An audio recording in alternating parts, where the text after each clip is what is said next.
হরে কৃষ্ণ কৃষ্ণ কৃষ্ণ হরে হরে, হরে রাম রাম রাম হরে হরে। বন্ধুরা, ধর্ম সাধনা ও ঈশ্বর লাভ আমাদের ইউটিউব চ্যানেলে আপনাকে স্বাগত জানাই। আজকের আলোচনার বিষয় অত্যন্ত গুরুত্বপূর্ণ, কারণ এটি প্রতিটি সনাতনী মানুষের দৈনন্দিন জীবনের সঙ্গে গভীরভাবে সম্পর্কিত। একজন প্রকৃত সনাতনী হিসাবে আমাদের প্রতিদিনের নিত্যকর্ম কেমন হওয়া উচিত? আমাদের প্রশ্ন আসে, কিভাবে সনাতনী রীতিনীতি মেনে আমরা দৈনন্দিন জীবনযাপন করতে পারি। এই ভিডিওতে আমরা এমন 10টি গুরুত্বপূর্ণ নিত্যকর্ম নিয়ে আলোচনা করব, যা প্রতিটি সনাতনী অনুসরণ করতে পারেন। আসুন শুরু করি। জয় শ্রীকৃষ্ণ। প্রথম এবং সবচেয়ে গুরুত্বপূর্ণ বিষয় হলো প্রাতঃস্নান। প্রতিদিন স্নান করা সনাতন ধর্মে অত্যন্ত গুরুত্বপূর্ণ বলে বিবেচিত হয়। স্নান শুধু শারীরিক পরিচ্ছন্নতা নয়, এটি আমাদের মন এবং আত্মার শুদ্ধির প্রতীক। শীতকাল হোক বা গ্রীষ্মকাল, প্রাতঃস্নানের অভ্যাস বজায় রাখা উচিত। শাস্ত্রে বলা হয়েছে, সূর্যোদয়ের আগে স্নান করা শুভ। যদি এটি সম্ভব না হয়, তাহলে অন্তত দিনে একবার স্নান অবশ্যই করবেন। প্রাতঃস্নানের সময় মন্ত্রপাঠ করলে এটি আরও পবিত্র হয়ে ওঠে। বসুন্ধরা মাতা এবং গুরুজনদের প্রতি শ্রদ্ধা অবশ্যই করবেন। প্রতিদিন ঘুম থেকে উঠে বসুন্ধরা মাতাকে প্রণাম করা উচিত। এটি আমাদের মাটির প্রতি কৃতজ্ঞতা প্রকাশ করে। আপনি বলতে পারেন, সমুদ্রবর্ষা, মেঘনা দেবী, পর্বতস্তন মণ্ডিতা, বিষ্ণুপত্নী নমস্তভ্যং পাদস্পর্শং ক্ষমস্বমে। বন্ধুরা, এরপর বাবা মা, দাদা দিদিমা এবং গুরুজনদের প্রণাম করুন। তাদের আশীর্বাদ আমাদের জীবনের অন্যতম বড় সম্পদ। বন্ধুরা, শাস্ত্রে বলা হয়েছে, গুরুজনদের প্রতি শ্রদ্ধা না জানালে আমরা জীবনের পূর্ণ স্বাদ পাই না। তাই গুরুজনদের প্রতি শ্রদ্ধা নিবেদন করতে একদম ভুলবেন না। স্নানের পর ভগবানকে প্রণাম করুন। নিজের হৃদয় থেকে কৃতজ্ঞতা প্রকাশ করুন। বলুন, হে ভগবান, আপনার কৃপায় আমি আজও বেঁচে আছি।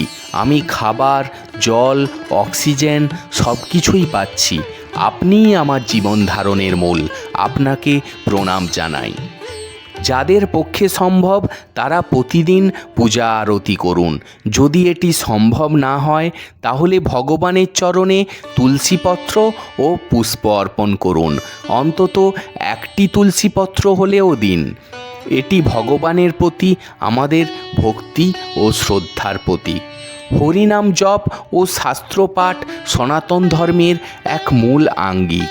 প্রতিদিন হরিনাম জপ করা আমাদের জীবনের পূর্ণতা দেয়। যারা জপমালায় জপ করতে পারেন, তারা প্রতিদিন 108 বার হরিনাম জপ করুন। হরে কৃষ্ণ কৃষ্ণ কৃষ্ণ হরে হরে, হরে রাম রাম রাম হরে হরে। হরে কৃষ্ণ কৃষ্ণ কৃষ্ণ হরে হরে, হরে রাম রাম রাম হরে হরে।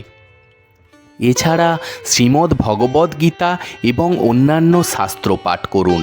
গীতার প্রতিটি শ্লোক আমাদের জীবনের শান্তি এবং ধর্মীয় মূল্যবোধ নিয়ে আসে। প্রতিদিন অন্তত কয়েক পাতা পাঠ করার চেষ্টা করুন। তুলসী দেবীর সেবা করা অত্যন্ত পুণ্য কাজ। প্রতিদিন তুলসী গাছে জল দিন এবং 3টি দিক প্রদক্ষিণ করুন। তুলসী মহারানী আমাদের জীবন থেকে পাপ দূর করে। এরপর প্রতিদিন ভগবানের প্রসাদ গ্রহণ করুন। এটি কেবল খাবার নয়, এটি ঈশ্বরের আশীর্বাদ। প্রতিদিন অন্তত একবার প্রসাদ গ্রহণ করলে আমাদের শরীর ও মন বিশুদ্ধ থাকে। প্রত্যেক সনাতনীর উচিত একাদশী ব্রত পালন করা। এটি ভগবানের প্রতি আমাদের নিবেদনের প্রতীক। এছাড়া মন্দিরে গিয়ে ভগবানকে প্রণাম করা, কৃষ্ণ কথা শ্রবণ করা এবং মহাপ্রসাদ গ্রহণ করা আমাদের দৈনন্দিন জীবনে যুক্ত করা উচিত। প্রিয় দর্শকবৃন্দ, আমাদের আজকের আলোচনা এখানেই শেষ। যদি এই ভিডিওটি আপনাদের পছন্দ হয় এবং উপকারী মনে হয় তবে অবশ্যই এটি আপনার পরিবার, বন্ধু এবং পরিচিতজনদের সঙ্গে শেয়ার করুন। আমরা বিশ্বাস করি সনাতনী জীবনধারার প্রতি আপনার এই আগ্রহ সমাজে ইতিবাচক পরিবর্তন আনতে সাহায্য করবে। আজকের এই সহজ নির্দেশিকা অনুসরণ করলে প্রতিটি সনাতনী তাদের জীবনকে আরও অর্থবহ করতে পারবেন। এগুলি শুধু নিয়ম নয়, এটি জীবনের পথ। প্রতিদিন যত বেশি সম্ভব শাস্ত্র অধ্যয়ন করুন এবং এই পবিত্র জ্ঞান সবার সঙ্গে ভাগ করুন। এই ভিডিওটি যত বেশি সংখ্যক মানুষের কাছে পৌঁছে দিন। আপনার যদি কোনো মতামত, প্রশ্ন অথবা নতুন বিষয়ে জানার ইচ্ছে থাকে তবে অবশ্যই নিচে কমেন্ট করে জানাতে ভুলবেন না। আমাদের চ্যানেল ধর্ম সাধনা ও ঈশ্বর লাভ এরকম আরও অনেক তথ্যপূর্ণ ও অনুপ্রেরণামূলক ভিডিও প্রকাশ করে, তাই চ্যানেলটি সাবস্ক্রাইব করবেন এবং নোটিফিকেশান বেল আইকনটি প্রেস করবেন যাতে নতুন ভিডিও আপডেট মিস না হয়। আপনারা সবসময় ভালো থাকুন, সুস্থ থাকুন এবং ভক্তিমূলক চেতনায় জীবন এগিয়ে নিয়ে যান। হরে কৃষ্ণ। জয় সনাতনী ধর্ম, জয় সনাতনী। নমস্কার।